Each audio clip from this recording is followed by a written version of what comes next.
Yo, what's up? Welcome back to my channel, Automatic Works. So, nandito naman po tayo ngayon mga sir para magbigay ko ng konting tips and ideas.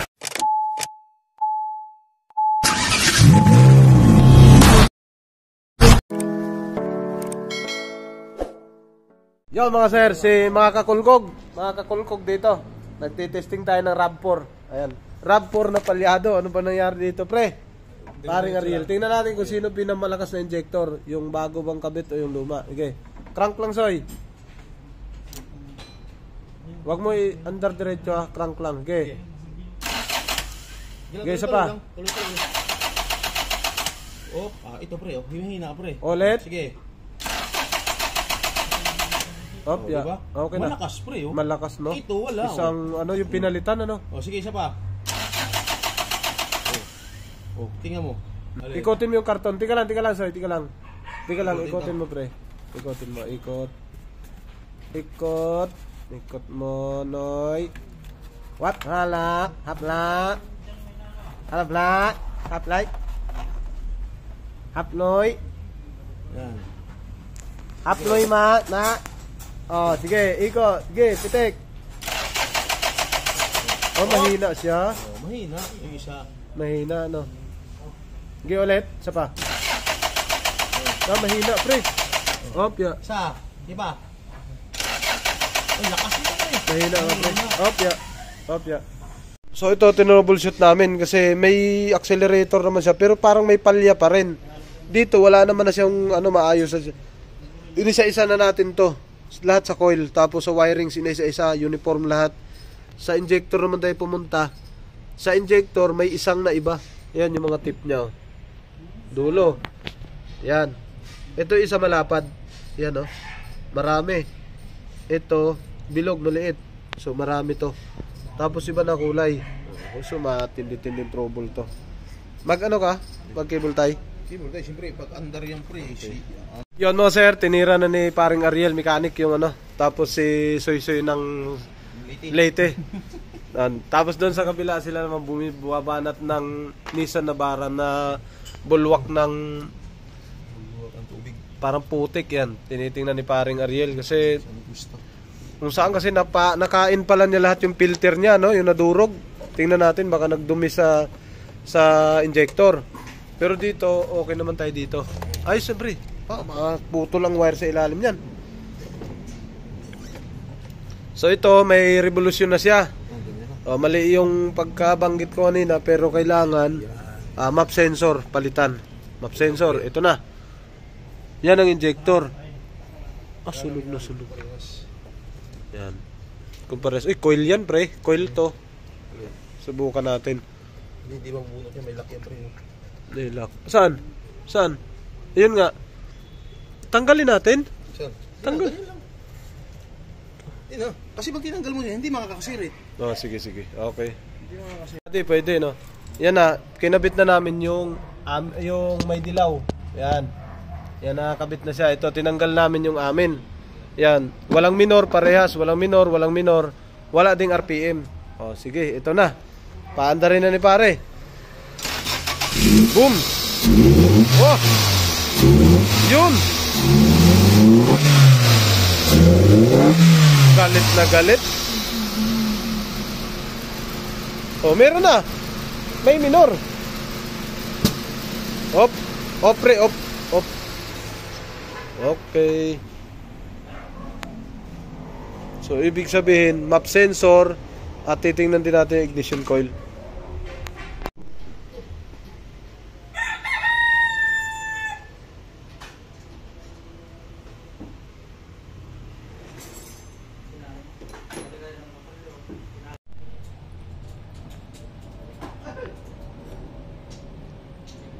Minor, yan. Nilinis natin para maganda na minor niya. Alright. Toyota RAV4. Yun mga sir, pinalitan natin ng map sensor. Ito isa, may revolusyon to. Yan, may tuldok na dilaw. May revolusyon, walang minor. Tapos yung amin, asan yung atin pre? Ito yung atin, may minor pero walang revolusyon. Yan, map sensor. Tapos ito naman, walang minor, wala ding revolusyon. No? Namamatay ito. Tatlo yan. Bali tatlong map sensor na ginamit namin dito. Yan. Pero yung isa, maayos. Minor na lang. Ito naman may minor, walang map sensor. Ay, walang map sensor. Walang RPM. Yun yung stock na nakakabit dito. Ito, wala lahat. Yun na may isa. May acceleration, walang minor. Okay. Ito na. Testing natin. Yung sa amin muna ang i-testing. Yan, ito. On. Start. Yeah, one click. Ulit.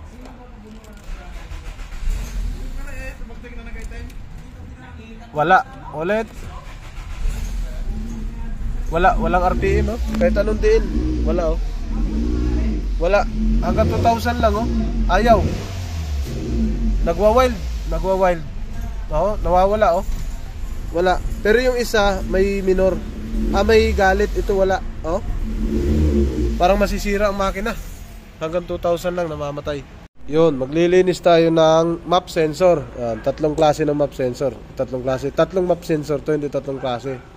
Ito, yun yung thermistor niya nasa loob. Yung pinaka-sensor. Kuha lang tayo ng gasolina. Cotton buds, dito gasolina. Dito naman sa kabila, WD-40. Una muna ang gasolina, linisin natin ng ganyan. Pati ito. Huwag natin bugahan ng bugahan yan kasi hindi rin matatanggal ang dumi niyan eh. Kumakapit lang yan sa buga eh. Pero pag ginanon mo, matatanggal yan yung dumi na yan. Yung mga matitinding dumi niyan. Ganyan paglinis sa map sensor. Cotton buds lang. Yun mga sir, ito na siya. So lahat to natanggal na natin. Nakita natin lahat to. Umabot tayo dito mga sir.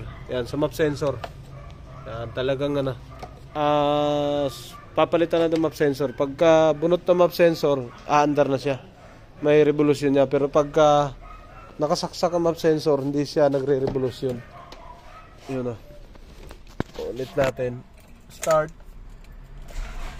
Yun. Yun. Yun. Red. Yun. Meron na siya. Ang kaso, bunot ang map sensor mga sir. So papalitan muna natin ang map sensor. Alright. Yun mga sir, nakita na natin lahat dito yung injector. Injector dyan sa likod, no? Tapos dito inisa-isa na natin kung nakita nyo kanina. So ito, may putol siya banda rito. 4.5 volts ang nandito. Pero ground siya pagka standby. Naka-ground. Ngayon, paulitan natin sa kaibigan natin kasi wala talaga siyang RPM kanina, no? Subukan natin. Kabit natin to. Kabit natin to. So, on mo susi. On susi. Gumana yung radiator fan. Okay, start. Yun. Kung start, red natin. Sige sir, revolusyon mo konti. Revolusyon mo konti. Yun, may galit na siya. Kaso patay siya diretso kasi nakabunot yung map sensor. Pero may red na. Yan. Start. Yun, red. Ayun, may revolusyon na. Wala lang map sensor. Yun, may revolusyon na mga sir. Yung mga sir, sa injector naman tayo. Sige, tusok. Isang butas, 12 volts. Sige. Wala sa kabila, lipat sa isang injector. 12 volts. Wala din. Isa 12 volts. Wala din. Lipat 12 volts. Wala din. Okay, good. Okay na. Inspection natin. At ito yung naka-jumper. Tingnan mo kung anong wire to. Yung naka-jumper na to. Yan. Tingnan mo nga. Ito na. Yung open na yan. Tingnan mo. Ground lang. Okay. Ground. Hawakan mo. Dito naman sa inspection natin sa injector, ang nakita natin isunog. Sunog tong isa. Yan o. Nasunog. Pero hindi ako sigurado kung yan nasira. Tingnan natin yan. Dito buo. Dito buo din. Maayos. So tanggalin, tingnan natin yung sunog. Signal siya eh. Yo mga sir, basahan natin lahat to. Yung pinakagilid nito 12 volts.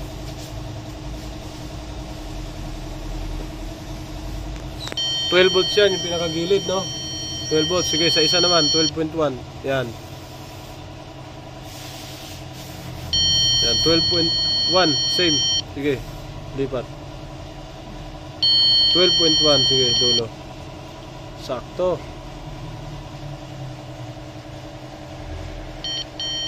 12.1. Okay, flip. Huwag mo idikit doon sa kabila, Soy. Huwag mo idikit sa kabilang wire. Yung tinunutan mo. 12 volts yun. Yan. Sige, din.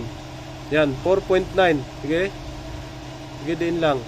Din lang, din. Yan, 4.9 volts. So, 5 volts yan. Sige, signal. Sige, lipat. Huwag mo idikit doon sa kabila, ha. Talop yun. Yan, 4.9 din dapat yan. 4.9, goods. Lipat. Yan, pangatlo. 4.9. Itama mo muna, huwag ka manood dito. Itama mo lang dyan. Sige, diin mo. Kung ayaw. 4.9. Goods. Dito. Dulo. Pula. Tingnan natin kung naka, ano, kasi may dugtong na wire eh, oh. 4.9. Sige. Tama mo lang. 4.9 volts. Sige. Wala.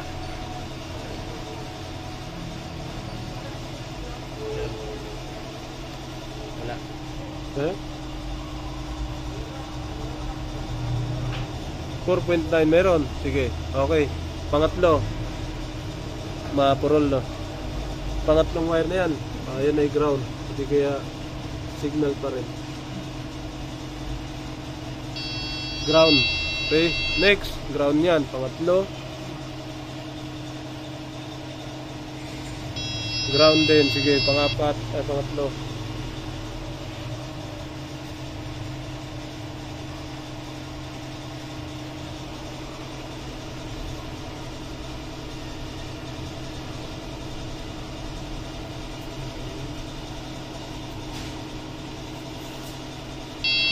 Ground. Next.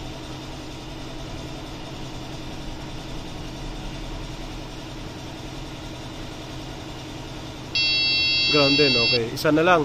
Pinakadulo, no? Sige. Ano kayo sukat niya?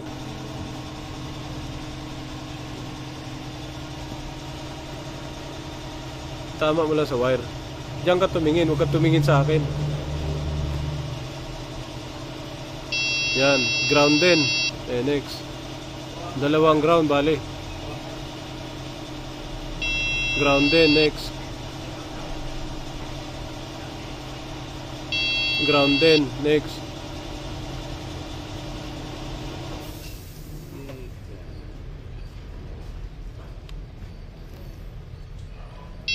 Ground din, okay. So, bali, isang 12 volts, isang 12 volts, isang 5 volts, dalawang ground. So, isang ground dyan, magiging ano yan, magiging signal volts yan mamaya pagka, ano, signal ground pagka gumana na yung sasakyan. So, dito, buo ang linya ng ignition coil. Sa injector naman tayo sa likod. Alright, so balik tayo dito mga sir. Natanggal na natin yung coil. Ayan. Ang tinanggal natin pala ito lang, tornilyo. Isa-isahin natin ito pagbunot mamaya. Pati spark plug. Tapos paandarin ko lang muna. Bang bang, ito na. Pag andar natin, start. Yun, mandar. Ang kaso wala siyang revolusyon na mataas. Yan, oh. Pag nire-rev natin, apakan accelerator, yan, namamatay ka agad, oh. Yan, bumababa ka agad, oh. Gumaganon. Ayan, oh. Kahit isagad mo siya, yan, wala, oh. Namumutok-mutok lang. Ngayon, bunutin natin yung napakabaho ng ano, napakabaho ng usok. Bunutin natin yung ito.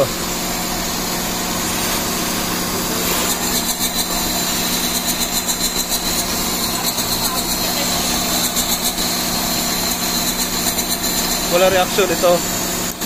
Ito meron. Sa braso. Wala din. Ito isa. Ayun meron. Ito meron. Ayun, no? Ayun, no? Ito wala. Wala. Ito, wala din. Wala. Kala mo, ano? Walang spark na nakalagay. Ito isa, ganun din. Yata.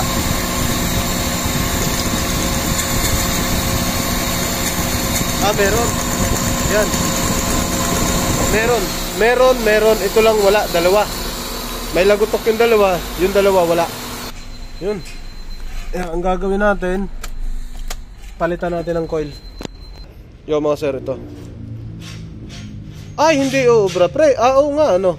Parehas nga. Ba, mahaba. Para mang walang nakalagay na spark plug nito pre. Nako, sobrang haba pre. Pan Toyota pala to pre. Ay, may spark plug naman. Pre. Ang haba. Ito isa. Nako, 4 ang pin. Yung sa'yo 3. Hindi po pwede. Kailangan kukuha tayo ng 4 ng pin. 2 ang kukunin natin. 2. Itong 2. So, pwedeng ilipat din natin ito muna. Parang bagong palit eh. Oh. Parang bago. Ito parang luma. Ayaw na tumakbo. Hina. Tinulak na lang namin to.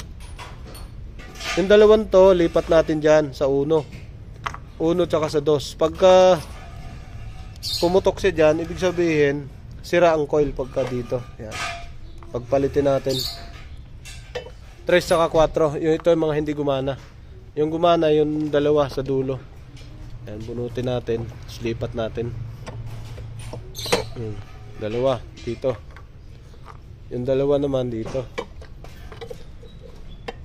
Pwedeng ano to, pwedeng, pero tingin ko sa coil lang to. Huwag naman umabot sa ECU, aba. Masakit to. Pag sa ECU umabot, salpak muna natin mga sir. Lahat, mahaba, tsaka 3 pin lang pre. 3 lang, hindi po pwede.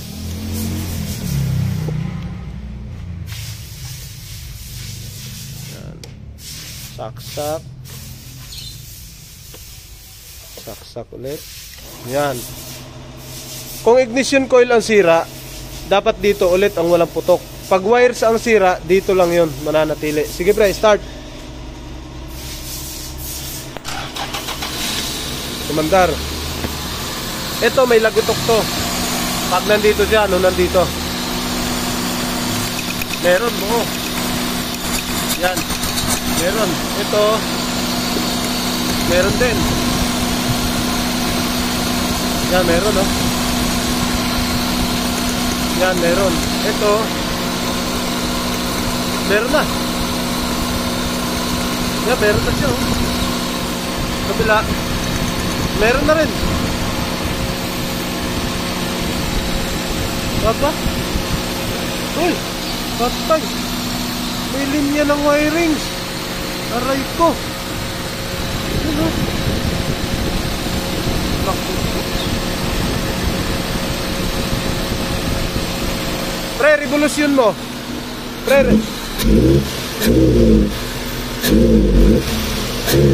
Up.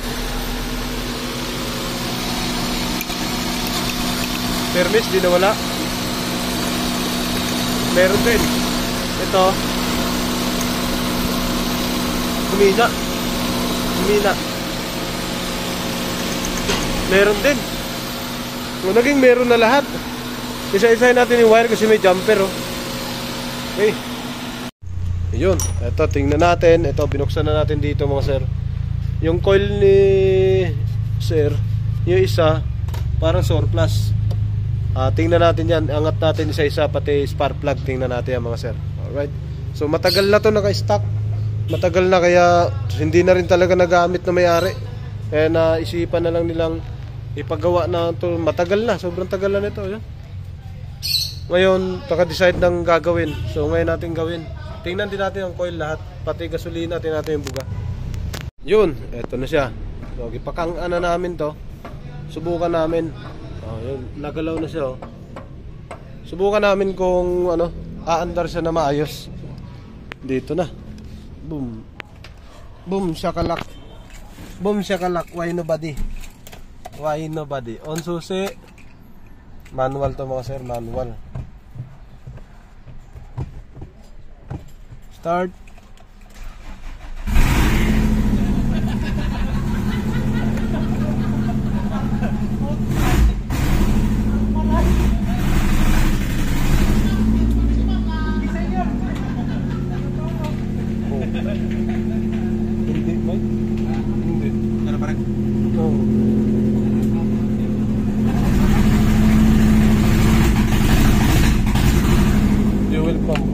bumabalik.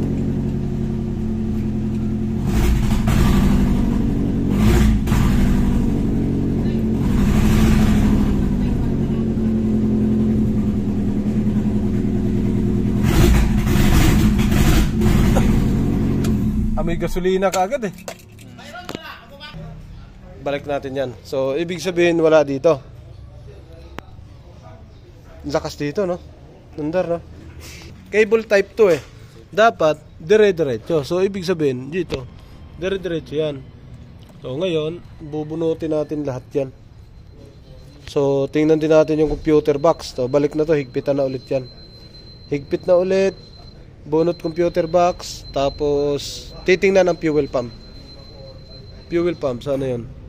Fuel pump kung gaano kalakas ng bomba rito. Okay. Yon, automatic works. Good morning sa inyo. So, ngayon may gagawin kaming Toyota RAV4. Ito RAV4 na to, matatawag nating low power sa makina. Kasi manual naman siya eh. Ang low power, dalawa. Pwedeng low power doon sa transmission, pwedeng low power doon sa engine. So, ito, Toyota RAV4 na gasolina. Pag low power din sa diesel ng mga makina, iba rin yon. Kasi magkaiba ang power nila. So dito sa gasolina, pag low power, hindi na to low power eh. Parang pwede siyang low power pero wala eh. Parang 2,000 lang RPM. Kahit isagad mo na sa pedal yung paa, 2,000 lang din. Wala nang magbabago. Ano yung disundot, yung box range. Kaya ito, titingnan natin kung bakit. Ngayon, pinatanggal ko muna itong tambotso. Papaangatin lang natin kung yun nga ang problema. Ito, hindi makaahon sa yung paahon namin dyan. Hindi siya makaahon, kailangan itulak ng 5 tao para makaahon siya. Ngayon, tingnan natin kung kaya na niyang subukan natin buksan kung dito ba ang problema or, hindi ba kaya nun? Sabit. Tandaan mo yun ha, pagbalik mamaya. Ngayon, tingnan muna natin to. So, basta ang low power, may low power sa makina, may low power sa makina, may low power sa transmission. Dalawa. Pag diesel naman, sa gasoline yon. Sa diesel naman, ang low power naman, sa makina, pag nag-low power yon, iba naman kasi power talaga yung kailangan ng diesel eh. Ito kasi gasolina to. Kaya pag nag-low power yon, minsan 2,000 lang talaga RPM. So, maaaring may problema sa EGR, turbo, ganyan. Noong kadalasan. Dito, throttle body, pwede. Sensor, kung sensor, kahit bunutin ang sensor na ito, map sensor na ganun eh. Ang power nito, mataas pa rin eh. Lalo na ito, naka-cable type pa yata. Ang accelerator, cable type, yung throttle body, ayun no? Cable type. Cable type siya ito. Kaya pag cable type, kahit apakan mo yan, wala naman siya, hindi siya electronics, talagang magwa-wild, malakas. 'Di ba? Malakas siya. So, buksan muna natin 'to kung talagang nandito lang galing. Alright. Okay, sige. Okay. Yan mga sir, binaklas natin yung ECU ng RAV4 kasi parang ayaw talaga tumino yung under niya ng ano. So, ito nakita natin, wala naman siyang ng repair. Walang history ng repair. Tapos, may nakita lang tayong ganito. So, tingnan natin sa loob kung anong nangyari. Yan. Ayun, may puti. Ere. Yan. So, hindi naman siguro gaanong affected. Meron siyang ganito. Wala siyang sa repair. Siya stock. Yan meron lang siyang pasok ng parang tubig. Tubig ito. Tingnan natin to, baka ito may tama. Ayun, ito lang naman. So, wala siyang history na repair. Maayos ang ECU. Toyota RAV4 na manual. Ito siya. Ito lang. Yan tingnan natin kung, kaso puro ground lang naman siya eh. Tingnan natin kung may nadali niya yung positive. Yon mga sir. So, binaba na naman namin to. Tiningnan namin kanina ECU. Tapos ito naman. Maduming siya kanina. Ha? Pero hindi gaano. Huwag mo nang sungkitin po. Hindi, para maglaro siya. Malinis naman siya. Malinis na siya, no? Pero kanina madumi. Makapal. So, dito yan. Single BBTI lang to. Dito sa likod. So, usually yan, pwede rin mangyari niyan. Kaso, talagang tinitingnan namin kung saan tumama yung sira niya. Ayan. So ibabalik na ni Soy Soy. Nasa likod yan pag RAV4 nandito. Tapos yung Toyota naman na Innova nasa likod din. Harap sa ilalim nito sa alternator. Yon mga sir, so nagtapos na tayo na alas 5. Hindi talaga natin ito napatino. Babalikan natin ulit bukas. Titingnan naman natin, po-focus natin sa computer box. Tapos tingnan natin kung bakit siya nagpalya. Maayos naman yung ano niya, pagka na-revolusyon na siya, may RPM na siya ngayon. Mataas na ang kaso, wala naman siyang idle, wala idle niya, may RPM na siya. So idling na lang hinahanap namin. Tapos okay na to. Titingnan namin yung computer box bukas, focus kami doon. So nakita ko naman kanina, wala gaanong tama. Pero kailangan pupukusan yung computer box kasi hindi namin alam kung baka anong nangyari kasi galing na to sa may marami nang ginalaw. So kaya ngayon, pagdating dito, titingnan namin kung saan talaga siya tumama. Iisa-isahin ulit bukas pero mag-umpisa kami sa computer box ulit mga sir. Alright, so bukas ulit. May part 2 pa to. Ito yung part 1 ngayon. Yo, what's up? Welcome back to my channel, Automatic Works. So nandito naman po tayo ngayon mga sir para magbigay ko ng konting tips and ideas